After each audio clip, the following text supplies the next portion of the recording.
ग्वालियर में नालों पर लोगों ने अतिक्रमण कर लिया, जिससे शहर जलमग्न हो रहा। दरअसल मध्य प्रदेश के अन्य शहरों की तरह ग्वालियर में भी जलभराव से लोग परेशान हैं। ऐसा इसलिए हो रहा है क्योंकि नगर निगम क्षेत्र में चिन्हित कुल 486 नाले हैं। इनमें से 150 से ज्यादा नालों पर अतिक्रमण हो गया है। यह अतिक्रमण आम से लेकर रसूखदार लोगों द्वारा किए गए हैं। शहर में नालियां तो लुप्त हो चुकी हैं। यही वजह है कि बारिश के दौरान ग्वालियर शहर पानी पानी हो रहा। शहर के बीचों बीच से गुजरने वाले स्वर्णरेखा नाला और कालपी ब्रज क्षेत्र में सबसे ज्यादा अतिक्रमण है।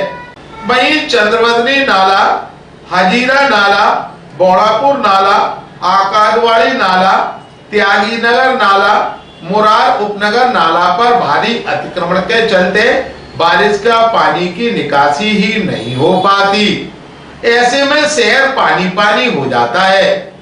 नगर निगम प्रशासन हर साल 5.5 करोड़ रुपए खर्च कर छोटे बड़े नालों की सफाई करने का दावा करता है, लेकिन नालों पर अतिक्रमण और नालियों का सिस्टम फेल होने से बारिश के दौरान शहर के हालात बदतर हो रहे हैं।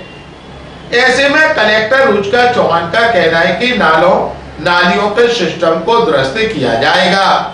नालों से अतिक्रमण हटाने के साथ ही नए सीवर ड्रेनेज सिस्टम के लिए नगर निगम के जरिए काम करवाया जाएगा।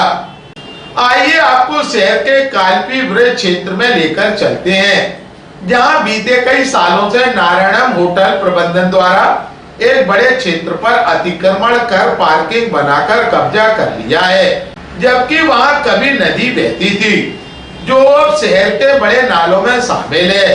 इस क्षेत्र में किए कब्जे से बहाव क्षेत्र प्रभावित हुआ।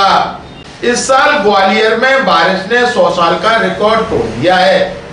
अभी तक 1100 मिलीमीटर बारिश दर्ज हो चुकी है। ऐसे में नालों पर अतिक्रमण और बदहाल ड्रेनेज सीवर सिस्टम के चलते बारिश का शहर में जमाव हो रहा है। जब तक स्थायी हल नहीं होगा, होटल नारायणम सहित अन्य रसूखदार जैसे अतिक्रमणकारियों से कब्जे मुक्त नहीं कराए जाते, तब तक यह समस्या बरकरार रहेगी और लोग परेशान होते रहेंगे। ग्वालियर अभी तक से चर्चा के दौरान कलेक्टर रुचिका चौहान ने कहा, मोस्टली जो अभी हम लोगों को समझ आ रहा है वो ये है कि ग्वालियर में यदि हम देखें तो लगभग 40-50 साल का रिकॉर्ड बरसात का टूट रहा है, और यहाँ पर कभी इतनी बरसात नहीं होती। जो हमारा एवरेज है उसके भी अधिक रेनफॉल हो चुका है, तो निश्चित रूप से एक चैलेंज की तरह से है। साथ ही नगर निगम के माध्यम से जिन वाटर सोर्सेज का हमको जैसे जैसे पता चलते जा रहा है, जहाँ पर पानी रुकावट मिल रही है, एक पूरे अभियान स्वरूप उनको क्लियर भी कराते हम लोग जा रहे हैं। यानी नाले को या किसी के घर का फ्रंट है, किसी की शॉप का फ्रंट है, उसको तोड़ करके वाटरवे अगर बंद किया गया है तो उसको क्लियर करने का काम भी कर रहे हैं। साथ ही हम लोग ऐसे एरियाज को इसी मौसम में चिन्हित भी कर रहे हैं जहां पर हमारे रोड्स के पास में प्रॉपर ड्रेनेज की व्यवस्था नहीं है, ताकि नेक्स्ट बरसात के पूर्व इसका एक व्यवस्थित प्लानिंग करके इसको रिजॉल्व कराया जा सके।